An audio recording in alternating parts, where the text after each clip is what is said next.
और बात करते हैं महासंग्राम 2024 की। राज्यसभा चुनाव में सिर्फ एक सीट की लड़ाई थी। अखिलेश यादव को 2 वोट की जरूरत थी, लेकिन लचर रणनीति की वजह से वो तीसरी सीट नहीं बचा पाए। ऐसे में सवाल उनके नेतृत्व पर भी उठने लगा है और सियासी मैनेजमेंट पर भी सवाल खड़े हो रहे हैं। बावजूद इसके अखिलेश यादव मंथन की जगह बीजेपी को ही आत्मचिंतन की सलाह दे रहे हैं और गुड्डू जमाली को पार्टी में शामिल करने के बाद एक बार फिर से पीडीए का नारा बुलंद कर रहे हैं। आपको इसी पर एक रिपोर्ट देखो।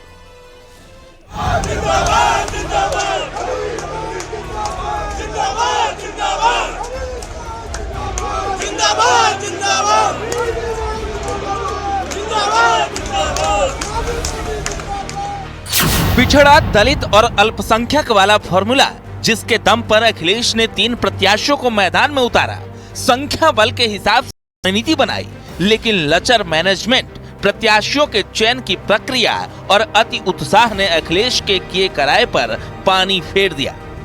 अखिलेश यादव को अपने तीसरे प्रत्याशी के लिए सिर्फ 2 वोट की जरूरत थी, लेकिन जब कुशल नेतृत्व को साबित करने का मौका मिला तो वो इस इम्तिहान में पास नहीं हो सके। राज्यसभा चुनाव में समाजवादी पार्टी को अपने प्रत्याशी को जीत तक लाने के लिए सिर्फ और सिर्फ 2 विधायकों की दरकार थी। समाजवादी पार्टी ये 2 विधायक न ला सकी। वहीं दूसरी तरफ भारतीय जनता पार्टी को अपना 8वां प्रत्याशी जिताने के लिए कुल 10 विधायकों की मदद की दरकार थी।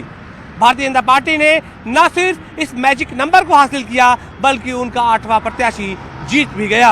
हालांकि पीडीए पर अखिलेश का कहना है कि उनका विजन साफ है।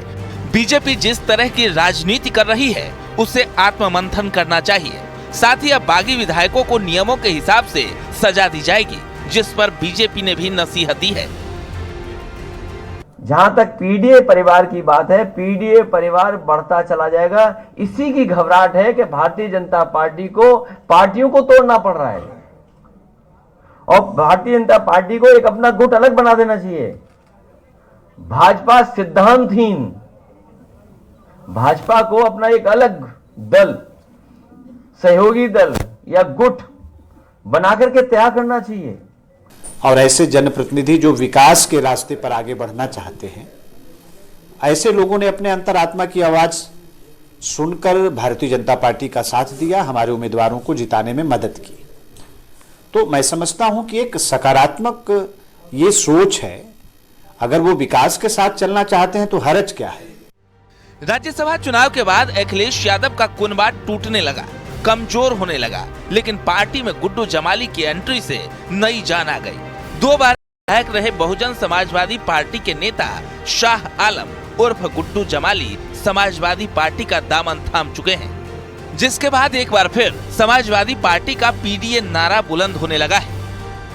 और आज भारतीय जनता पार्टी ने देश के सामने संकट पैदा जो किया है,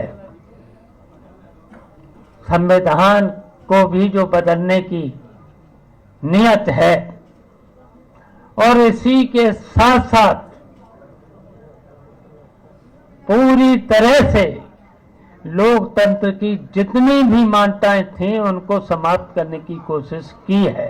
समाजवादी पार्टी के नेता अखिलेश यादव इतने चतुर हैं, पिछड़ों को धोखा देने में, मुसलमानों को धोखा देने में, दलितों को धोखा देने में इतने चतुर हैं कि उनकी चतुराई को समझ पाना, पिछड़ों के जो खासतौर से जो पिछड़ों में जो वंचित शोषित हैं, उनको समझ पाना बड़ा कठिन काम है।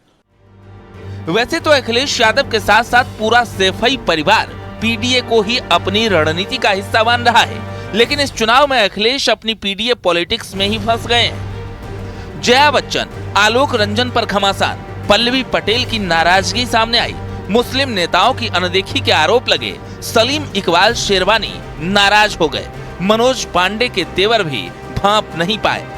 तो क्या राज्यसभा के बाद लोकसभा में भी अखिलेश यादव पिछड़ा, दलित और अल्पसंख्यक वाली रणनीति के साथ आगे बढ़ेंगे, या फिर उनकी रणनीति में बदलाव होगा? क्योंकि पीडीए का परिणाम राज्यसभा चुनाव के जरिए समाजवादियों के सामने आ चुका है। Bureau report, news 18।